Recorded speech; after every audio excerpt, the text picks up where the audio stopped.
어쩜 이렇게 시간이 안 가는지 정말 버스 안에서 고인 이불 속에서 고인은 언제나 너에게 고인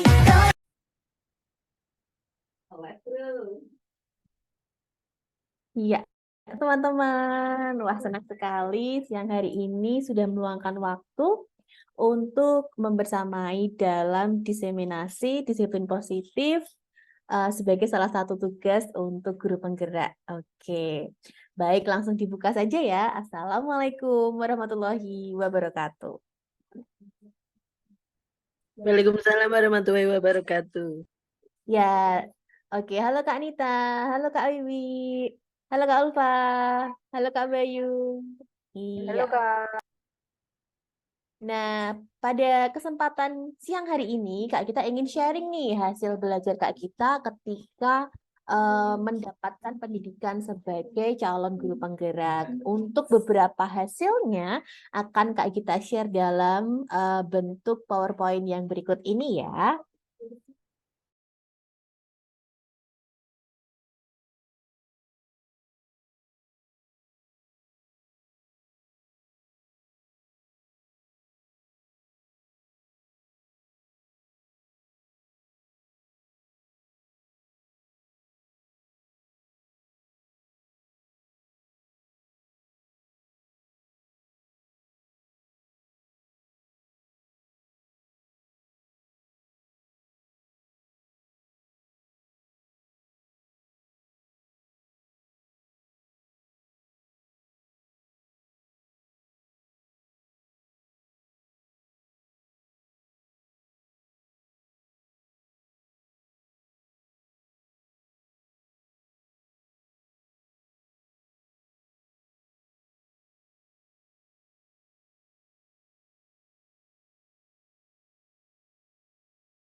Ya, teman-teman, terima kasih untuk kehadirannya di ruang Zoom kita kali ini. Nah, hari ini Kak Gita ingin share ke teman-teman terkait dengan pendidikan guru penggerak yang sedang Kak Gita jalani saat ini. Nah, ada beberapa hal penting yang harus kita tahu nih sebagai pendidik, terlebih tentang disiplin positif. Nah, seperti apa sih itu? Yuk kita simak bersama PowerPoint-nya.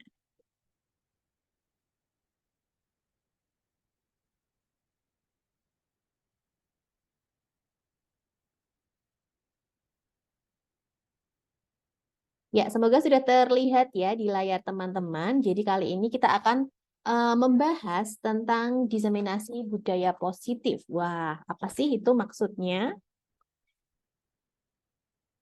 Nah, yang pertama nih teman-teman, budaya positif sendiri ini memiliki beberapa konsep ataupun beberapa inti-inti nih. Ada perubahan paradigma belajar, ada nilai-nilai kebajikan, ada kebutuhan dasar manusia, ada keyakinan kelas, ada segitiga restitusi, motivasi perilaku manusia, posisi kontrol guru, dan disiplin positif. Nah, di antara konsep-konsep yang terhampar di depan teman-teman ini pasti ada nih 1, 2, ataupun 3 yang sudah pernah dilakukan ya. Ya, yang mana nih kira-kira?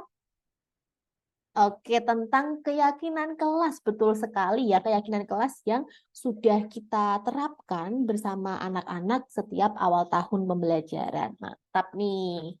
Nah, kita lanjut ya teman-teman ya.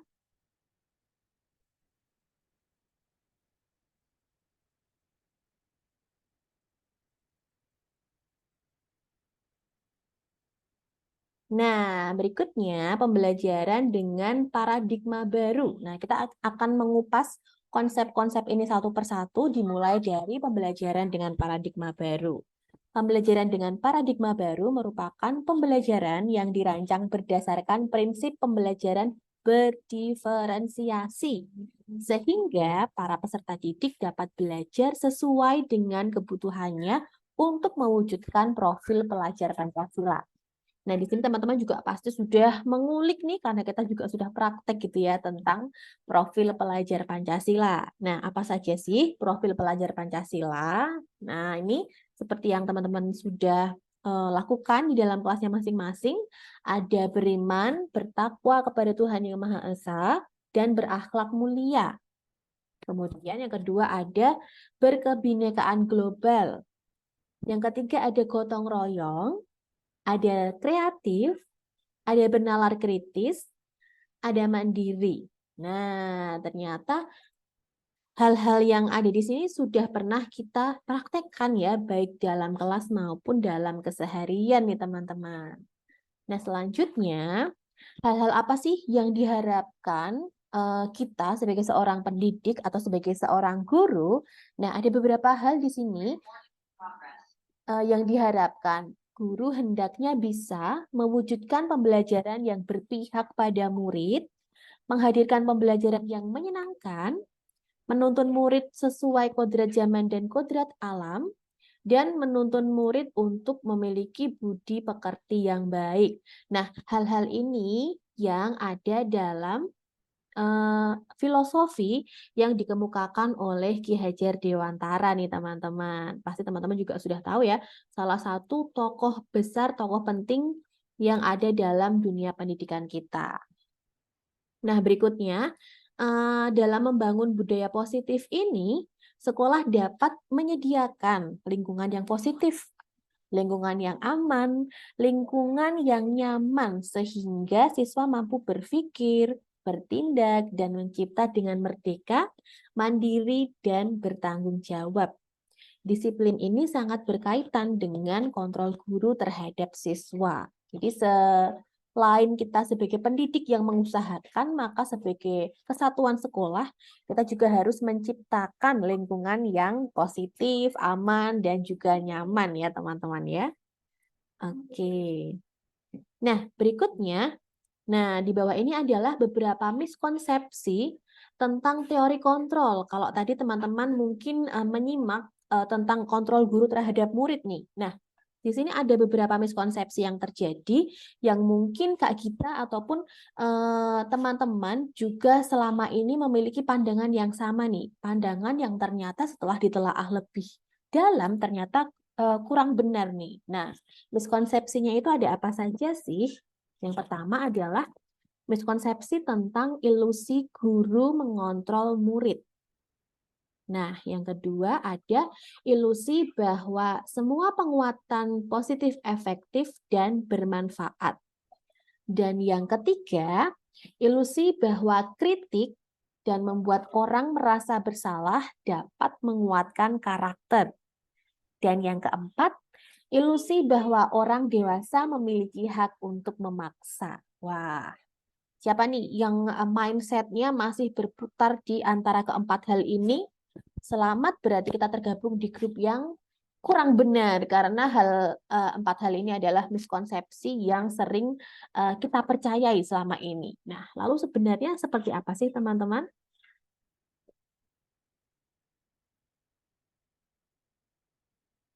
Nah, pertama kita harus mengubah dulu nih. Mengubah paradigma stimulus respon ke pendekatan teori kontrol. Nah, ini juga ada teori khususnya nih teman-teman yang dikemukakan oleh Stephen R. Covey. Nah, stimulus responnya seperti apa? Stimulus responnya ketika realitas atau kebutuhan kita sama. Kemudian teori kontrolnya adalah realitas atau kebutuhan kita berbeda.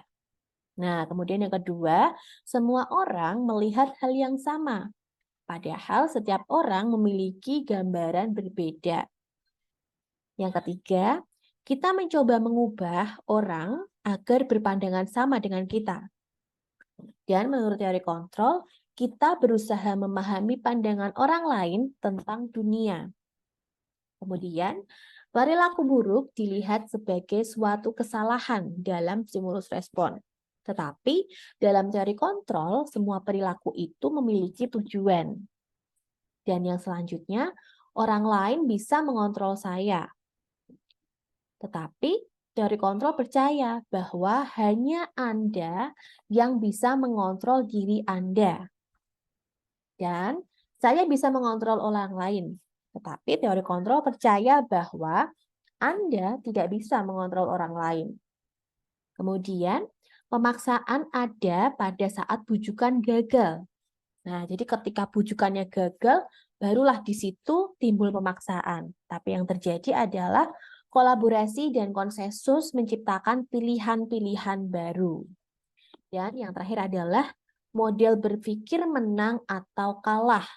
Kalau di teori kontrol, yang benar adalah model berpikirnya menang-menang atau yang lebih dikenal dengan win-win solution.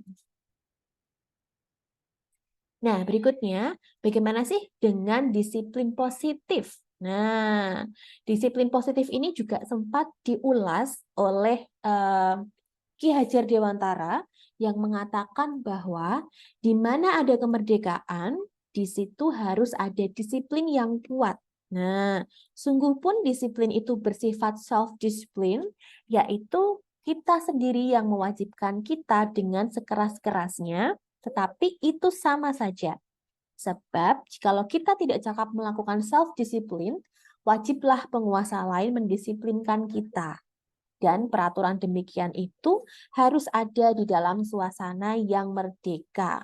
Wah, benar sekali ya teman-teman ya, ketika kita benar-benar meresapi kata-kata yang dikatakan oleh Ki Hajar Dewantara ini. Bahwa di dalam kemerdekaan, di dalam kebebasan tetap dibutuhkan yang namanya disiplin. Kemudian, dari mana sih disiplin positif ini berasal?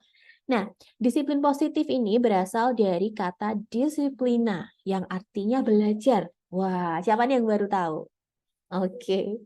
Nah, disiplin ini mengacu pada disiplin diri yang memiliki tanggung jawab terhadap apa yang dilakukannya, berdasarkan dengan nilai-nilai yang diyakini.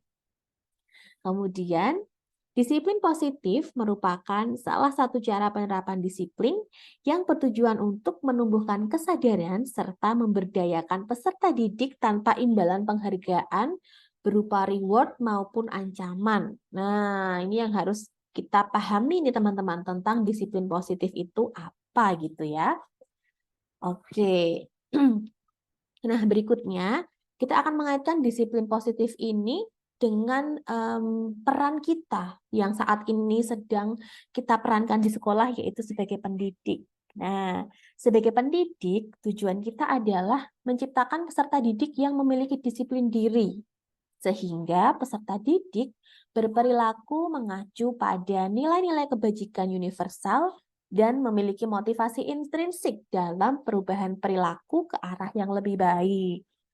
Oke, setuju semua ya pastinya ya bahwa memang salah satu tujuan kita sebagai pendidik itu adalah mengubah hal-hal yang mungkin belum maksimal atau kurang baik nih di dalam diri siswa kita. Kemudian kita didik sehingga menjadi perilaku-perilaku yang lebih baik lagi. Cocok ya berarti dengan apa yang kita yakini bersama teman-teman.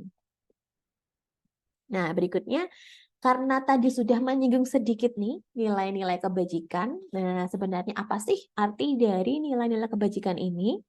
Nilai-nilai kebajikan sendiri adalah nilai yang disepakati bersama lepas dari suku bangsa, agama, bahasa, maupun latar belakang. Nah, jadi ini adalah nilai-nilai yang dipercaya banyak orang tanpa melihat latar belakang, suku, ras, agama, bangsa, dan yang lain-lainnya nih teman-teman. Oke. Nah, contoh nilai kebajikan institusi atau organisasi. Nah, di sini ada beberapa pembagian, mulai dari profil pelajar Pancasila, kemudian ada IBO Primary Years Program, dan juga ada 9 pilar karakter atau Indonesian Heritage Foundation. Nah, di dalam nilai-nilai kebajikan ini, sebenarnya kalau kita baca satu persatu itu hampir mirip nih teman-teman. Tetapi ada juga penekanan atau perbedaan di beberapa bidangnya. Nah, kita akan coba kulik ya dari yang sehari-hari kita cobakan di sekolah masing-masing, yaitu mengenai profil pelajar Pancasila. Yang pertama ada beriman dan bertakwa kepada Tuhan Yang Maha Esa dan berakhlak mulia. Kemudian berkebinekaan global, gotong royong, mandiri, kreatif, dan bernalar kritis. Sedangkan ketika kita membaca tentang nilai-nilai kebajikan ini dalam primary years program, maka hasilnya akan sedikit berbeda, teman-teman. Karena yang didapat di IBO primary years program ini adalah tentang toleransi, kemudian rasa hormat, integritas, mandiri, menghargai, antusias, empati, keingintahuan, kreativitas, kerjasama, percaya diri, dan juga komitmen. Agak sedikit berbeda ya kalau kita bandingkan dengan profil pelajar Pancasila. Nah, ini juga sedikit lebih berbeda lagi mengenai Indonesian Heritage Foundation yang menetapkan 9 pilar karakter. Yang pertama ada karakter tentang cinta Tuhan dan segenap ciptaannya, kemandirian dan tanggung jawab, kejujuran atau amanah, diplomatis, hormat dan santun, dermawan, suka menolong dan gotong royong, percaya diri, kreatif, pekerja keras, kepemimpinan dan keadilan, baik dan rendah hati, toleransi, kedamaian, dan juga kesatuan. Nah, cukup berbeda ya teman-teman kalau kita bandingkan tadi ya. Nah, berikutnya ada kebutuhan dasar manusia nih teman-teman. Wah, sebagai manusia tentunya kita juga punya kebutuhan-kebutuhan dasar. Nah, tapi apa saja sih yang termasuk dalam kebutuhan dasar seorang manusia itu? Nah, dari definisinya, kebutuhan dasar manusia itu adalah segala sesuatu yang kita lakukan untuk mendapatkan apa yang kita inginkan. Wah, benar nggak ya? Nah, seluruh tindakan yang kita lakukan memiliki tujuan tertentu, dan semua usaha terbaik yang kita lakukan adalah dalam rangka agar kebutuhan dasar kita terpenuhi dengan baik. Pasti sampai di sini setuju semua ya nih. Nah, apa saja sih kebutuhan-kebutuhan dasar manusia itu? Di sini ada 5 kategori. Yang pertama adalah kebutuhan dasar manusia untuk bertahan hidup. Nah, ini adalah kebutuhan yang paling mendasar karena hubungannya tentang bertahan hidup. Yang pertama ada tentang makanan. Yang kedua tentang pakaian. Yang ketiga tentang tempat tinggal. Yang keempat keamanan. Dan yang kelima adalah tentang kesehatan. Betul sekali. Kelima hal ini menjadi sangat penting karena hubungannya dengan kebutuhan dasar kita untuk bertahan hidup. Nah, yang berikutnya adalah tentang kasih sayang dan rasa diterima. Nah, kebutuhan dasar selanjutnya ini berisikan rasa diterima, dipedulikan, berbagi, kerjasama, dan menjadi bagian dalam sebuah kelompok. Untuk selanjutnya, yaitu kebebasan, di mana isinya adalah tentang kemandirian, memiliki pilihan, mencoba hal baru, mampu mengendalikan arah dirinya. Nah, walaupun bebas, tetapi tetap ada pengendalian yang harus dilakukan gitu ya. Dan yang berikutnya adalah tentang penguasaan. Hal ini meliputi harga diri, keinginan untuk dianggap, memimpin, berprestasi, diakui, dan didengar. Yang selanjutnya adalah tentang kesenangan. Wah, ternyata kesenangan ini juga menjadi salah satu kebutuhan dasar manusia. Nah, dalam kesenangan ini ada apa saja sih? Ada kebutuhan untuk bermain, kebutuhan untuk memiliki humor atau menikmati humor, kemudian rasa antusiasme atau semangat, dan juga tertawa. Wah, pasti sudah sama nih ya yang kita pikirkan ya teman-teman ya. Nah, ketika dihubungkan antara kebutuhan dasar dan juga motivasi, maka di sini ada beberapa motivasi, yaitu ada motivasi ekstrinsik dan motivasi intrinsik yang melatar belakangi perilaku seorang manusia. untuk motivasi ekstrinsiknya yang berasal dari luar dirinya ataupun dari lingkungan sekitarnya, ada dua hal, yaitu untuk menghindari ketidaknyamanan atau hukuman dan untuk mendapatkan imbalan atau penghargaan dari orang lain. Kemudian untuk motivasi intrinsiknya sendiri, untuk menjadi orang yang mereka inginkan dan menghargai diri sendiri dengan nilai-nilai yang mereka percaya.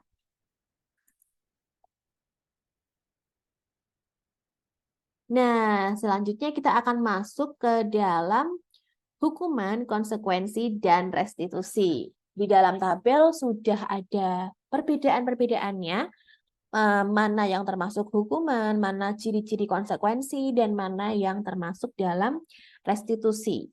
Untuk hukuman sendiri nih teman-teman, hukuman ini adalah sesuatu yang tidak terencana atau tiba-tiba. Kemudian murid tidak tahu apa yang terjadi atau tidak dilibatkan. Dan yang selanjutnya adalah hukuman ini selalu bersifat satu arah. Dan hukuman ini dapat berupa hukuman fisik maupun hukuman psikis. Nah, yang biasa kita terapkan di kelas, di sekolah, apakah termasuk dalam hukuman ini, teman-teman? Wah, nanti kita akan selidiki lagi ya. Berikutnya adalah konsekuensi. Nah, perbedaannya dengan hukuman adalah kalau konsekuensi itu terencana dan disepakati sesuai dengan peraturan. Apakah teman-teman jadi inget nih dengan konsekuensi kelasnya masing-masing? Nah, nanti kita akan cek ya, apakah yang sudah disepakati bersama anak-anak itu adalah sebuah konsekuensi atau malah hukuman. Nah, berikutnya untuk salah satu jadi konsekuensi adalah murid tetap dibuat tidak nyaman. Wah, jadi makin bertanya ini ya. Dan yang terakhir adalah sikap guru selalu memonitor muridnya. Berikutnya mengenai restitusi. Nah, restitusi ini adalah proses untuk menciptakan kondisi bagi murid untuk memperbaiki kesalahannya. Kemudian, restitusi juga merupakan proses kolaboratif yang mengajarkan murid untuk mencari solusi sendiri. Nah, mana nih? Apakah kita sudah menerapkan ketiga hal ini di kelas? Lebih banyak hukumankah? Lebih banyak konsekuensikah? Atau lebih banyak restitusikah? Wah, jadi berefleksi ya. Nah, di antara pilihan-pilihan berikut ini, teman-teman nanti akan memilih nih, apakah yang Kak Gita bacakan termasuk dalam hukuman, konsekuensi, atau restitusi. Nah, yang pertama adalah murid mencatat 100 kali di dalam buku kalimatnya, "Saya tidak akan terlambat lagi," karena murid tersebut datang terlambat ke sekolah.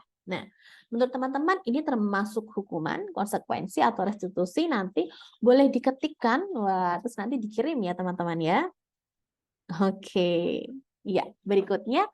Nah, kalau kita meminta murid kita untuk lari mengelilingi lapangan 2 kali karena murid tersebut terlambat hadir di sekolah. Wah, menurut teman-teman, ini yang mana nih? Wah, agak sedikit berbeda atau sama nih dengan yang tadi ya. Oke, berikutnya yang ketiga ya teman-teman ya.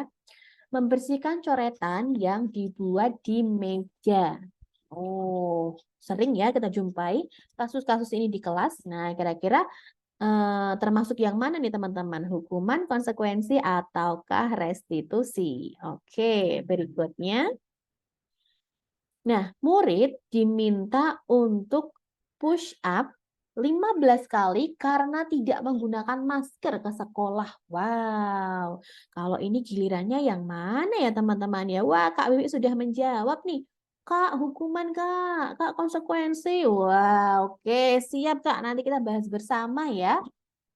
Nah, berikutnya ada juga murid minta maaf karena terlambat mengumpulkan tugas dan segera menyusul untuk mengumpulkan tugas. Dan yang selanjutnya, apakah ini yang terakhir?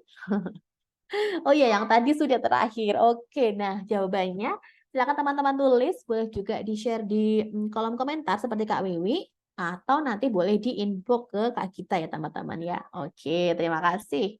Nah, berikutnya kita akan cari tahu lagi tentang 5 posisi kontrol guru. Yang pertama, guru ini sebagai penghukum. Yang kedua sebagai pembuat rasa bersalah, yang ketiga sebagai teman. Nah, kita akan bahas yang ada di dalam slide ini dulu ya teman-teman ya. Nah, seorang penghukum itu bisa menggunakan hukuman fisik maupun hukuman verbal.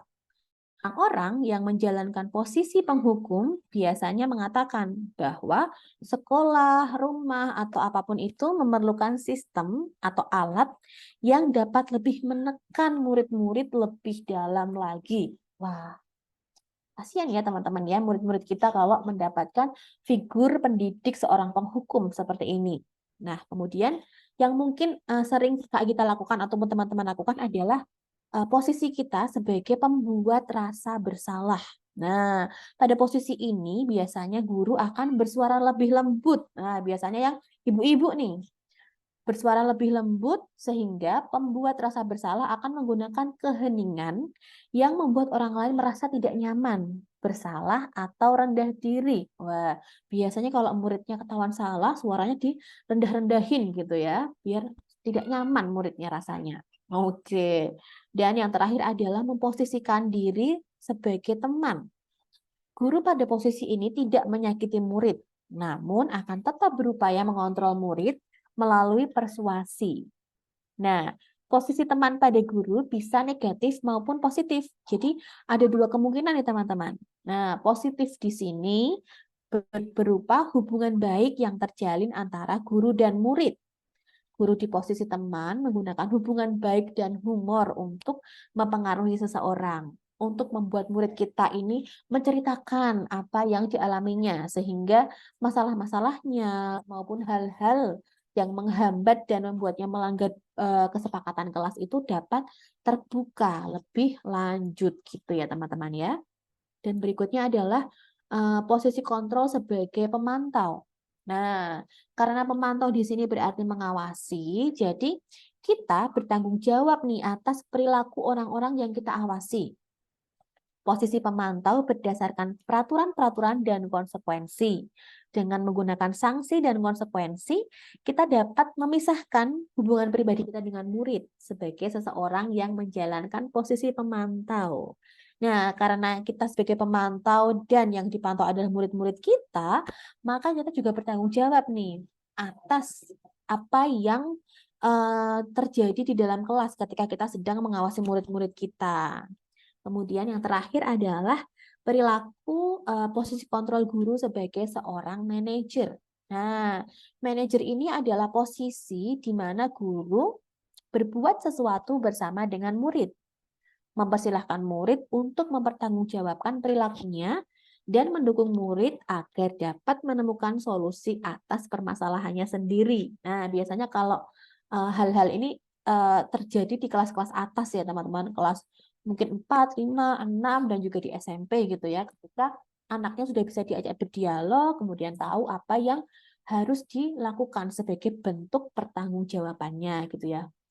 Baik, nah yang berikutnya nih, contoh penerapan 5 posisi kontrol. Yang pertama, kasusnya adalah murid tidak mengikuti pembelajaran, tapi malah jajan di kantin dan tidak kembali ke kelas. Wah, biasanya kita menyebutnya ini ya teman-teman, tersesat dan tidak tahu arah pulang. Wah, bahaya ini teman-teman. Jadi kita akan melakukan posisi kontrol yang mana nih kalau menurut teman-teman tadi? Ada 5 ya posisinya ya. Nah, yang berikutnya juga ada penerapan posisi kontrol berdiri di depan kelas selama 1 jam. Wah, pernah nggak ini teman-teman melakukan ini? Serem ya teman-teman ya, udah kayak upacara aja gitu ya. Oke. Dan berikutnya, berapa kali ibu harus memberitahu kamu selalu saja mengecewakan ibu. Wah, kata-kata yang muncelep dan makjelep ketika didengar nih oleh anak-anak. Jadi merasa super bersalah gitu ya, ketika ada seseorang yang bilang seperti ini nih teman-teman. Nah, berikutnya ada juga tentang nih kata-katanya seperti ini teman-teman. Ayo dong, ikuti aturan sekolah.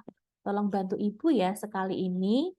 Ya udah, nggak apa-apa. Lain kali jangan berbuat seperti ini lagi ya. Nah, ini biasanya dengan nada-nada keibuan tapi cukup efektif untuk Nah, membuat siswa ataupun murid kita jadi jerah nih teman-teman. Nah, yang berikutnya ada juga tentang, nah ini, kamu sudah melanggar peraturan sekolah, kamu tahu konsekuensinya. Setelah ini kembali ke kelas dan jangan diulangi lagi ya. Wah, ada suaranya lebih tegas dari yang tadi.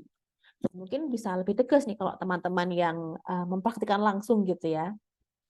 Nah, ini yang biasanya diterapkan di posisi yang kelima atau posisi sebagai manajer tadi, teman-teman. Apakah kamu tahu kesalahanmu? Bagaimana kira-kira kamu mau memperbaiki kesalahanmu? Nah, lebih ke membuat murid ini merefleksikan kesalahannya dan mencari solusi sendiri nih. Bagaimana bentuk pertanggungjawaban yang bisa diberikan oleh murid tersebut. Oke, nah berikutnya adalah mengenai keyakinan kelas dan peraturan kelas, sama atau berbeda. Oke, nah hal-hal yang ada di depan teman-teman saat ini yang ada di layar, mulai dari dilarang menggunakan HP, tidak boleh makan saat ada kegiatan pembelajaran, dan sebagainya, dan sebagainya. Menurut teman-teman ini keyakinan atau peraturan? Keyakinan kelas atau peraturan kelas? Nah, nanti kita akan cari tahu ya bedanya apa sih peraturan dan keyakinan. Kok kayaknya sama aja ya? Wah, ternyata berbeda teman-teman. Nah, keyakinan kelas ini contohnya seperti ini nih. Mengapa sih kita memiliki peraturan tentang penggunaan helm pada saat mengendarai kendaraan roda 2 atau motor? Dan mengapa kita memiliki peraturan tentang penggunaan masker dan mencuci tangan setiap saat? Kenapa nih teman-teman? Kok ada hal-hal seperti ini sih yang mengatur perilaku kita? Nah, keyakinan itu adalah nilai kebajikan universal yang disepakati secara tersirat dan tersurat, lepas dari latar belakang suku, negara, bahasa, maupun agama. Jadi, di mana-mana yang namanya naik motor itu keamanannya sesuai dengan peraturan dan keyakinan, yaitu adalah menggunakan penutup kepala berupa helm. Jaga nih kalau di jalan ada apa-apa gitu ya. Ini adalah keyakinan karena seluruh orang di dunia ini yakin bahwa helm dapat melindungi kepala dari kecelakaan ketika kita naik motor gitu ya. Nah, seseorang itu dipercaya akan lebih tergerak dan bersemangat untuk menjalankan keyakinan daripada hanya mengikuti serangkaian peraturan tertulis tanpa makna. Nah, itu tadi teman-teman. Berikutnya, bagaimana sih pembentukan keyakinan kelas atau sekolah? Nah, di sini ada 6 hal nih yang bisa kita lakukan untuk menginisiasi atau menstimulus pembentukan keyakinan kelas ataupun keyakinan sekolah. Yang perlu diingat itu yang penting adalah warga sekolah nih harus ikut serta dalam diskusinya, kemudian menggunakan kalimat-kalimat yang positif, teman-teman. Nah, contohnya ada beberapa di sini, yaitu setiap anggota kelas perlu saling menghargai, bersikap positif, berkomitmen terhadap setiap tugas, dan yang lain sebagainya. Nah, kalau tadi kita sudah berbicara tentang hukuman, kali ini kita akan berbicara tentang restitusi, teman-teman. Apa sih restitusi itu? Nah, restitusi adalah proses menciptakan kondisi bagi murid untuk memperbaiki kesalahan mereka, sehingga mereka bisa kembali pada kelompok mereka dengan karakter yang lebih kuat. Oke, seperti apa sih proses restitusi itu? Nah, karena restitusi ini membantu murid menjadi memiliki tujuan, disiplin positif, dan memulihkan dirinya setelah berbuat salah, penekanan restitusi bukan pada bagaimana berperilaku untuk menyenangkan orang lain atau menghindari ketidaknyamanan, tapi tujuan restitusi adalah menjadi orang yang menghargai nilai-nilai kebajikan yang mereka percayai, teman-teman. Nah, berikutnya, dalam melakukan restitusi ini ada yang namanya segitiga restitusi. Diawali dari menstabilkan identitas, validasi tindakan yang salah, dan menanyakan keyakinan. Kemudian yang ada di luar lingkaran itu adalah contoh-contoh atau template kata-kata yang bisa teman-teman praktikkan nanti ketika mempraktikkan segitiga restitusi ini. Nah, kita akan mulai dari yang pertama, yaitu menstabilkan identitas. Jadi, berdasarkan prinsip membuat kesalahan adalah bagian dari proses pembelajaran. Jadi, salah itu nggak apa-apa, teman-teman. Ketika anak murid kita berbuat salah dalam proses pembelajaran, maka prinsip inilah yang harus digunakan, bahwa salah itu merupakan bagian dari proses pembelajaran. Kemudian kalimat-kalimat positif apa sih yang bisa kita keluarkan sebagai seorang guru? Yang pertama, berbuat salah itu wajar. Tidak ada manusia yang sempurna. Kakak juga pernah melakukan kesalahan itu. Terus, kakak juga tidak ingin menyalahkanmu, tapi kita di sini ingin mencari solusi dari permasalahan ini. Nah, berikutnya ketika kita sudah menstabilkan identitas, maka berikutnya memvalidasi tindakan yang salah. Berdasarkan prinsip bahwa setiap perilaku berupaya memenuhi suatu kebutuhan tertentu. Jadi, ketika murid kita berbuat salah, itu pasti ada alasannya, kok dia bisa salah. Nah, maka kita akan menanyakan di sini alasannya apa. Kamu pasti punya alasan mengapa melakukan hal itu. Padahal kamu bisa melakukan yang lebih baik dari hal ini ya. Kamu patut bangga karena telah melindungi sesuatu yang penting bagimu.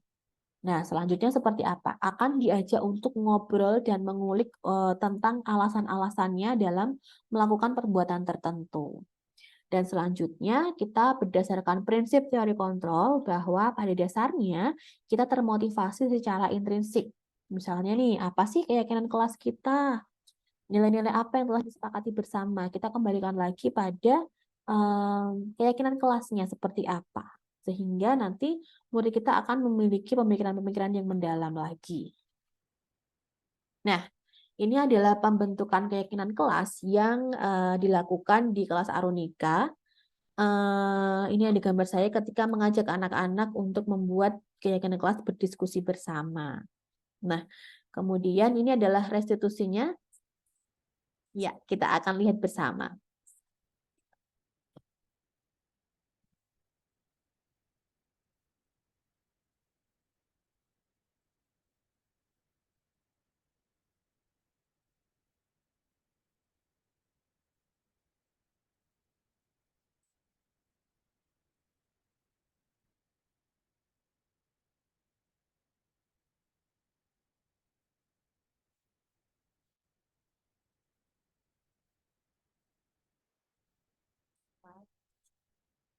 Dan diskusikan segitiga institusi.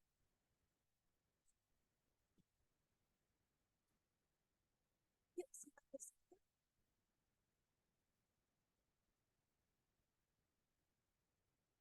Dalam menyelesaikan permasalahan di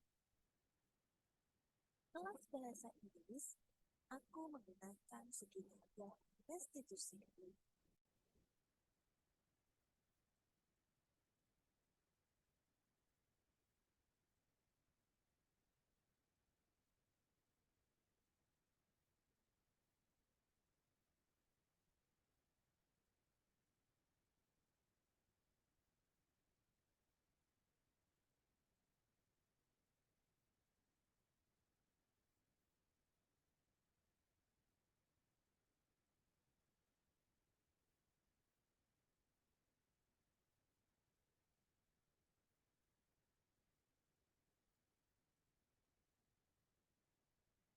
Oke, sepertinya terkendala sinyal ya teman-teman ya. Baik, jadi akan saya ceritakan bahwa di dalam video ini saya menerapkan restitusi kepada murid saya. Jadi waktu itu ada murid yang melanggar kesepakatan kelas sehingga saya melakukan restitusi untuk menggali lebih dalam mengenai alasan apa sih kok bisa melakukan pelanggaran tersebut dan kira-kira apa nih yang bisa diperbaiki dari pelanggaran itu. Kami berdiskusi bersama sehingga murid saya ini menyadari kesalahannya dan berjanji untuk melakukan perbaikan-perbaikan seperti itu. Nah, kemudian yang terakhir nih, tanpa terasa kita sudah ada di akhir, di mana saya ingin tahu nih, seperti apa sih apa ya? Apa sih yang sudah teman-teman dapatkan dalam proses ngobrol kita kali ini? Jadi di sini ada 3 pertanyaan yang bisa teman-teman buka melalui Padlet di dalam alamat ini. Nanti sudah saya share juga di grup. Kemudian silahkan teman-teman menjawab di situ di Padletnya itu. Oke, saya akan kasih waktu sekitar mungkin 2 menit. Jadi teman-teman nanti bisa klik di pertanyaannya, kemudian nanti ada jawabannya gitu. Jadi bisa mengetikkan jawaban di situ. Oke teman-teman, saya tunggu ya selama 2 menit ini. Oke, baik.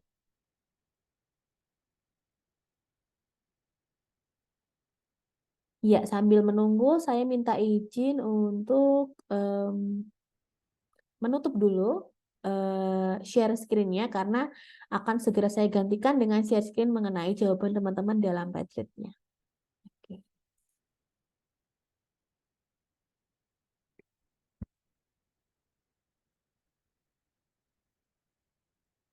Iya, wah kembali terlihat ya teman-teman ya. Oke, akan saya buka dulu Padlet-nya.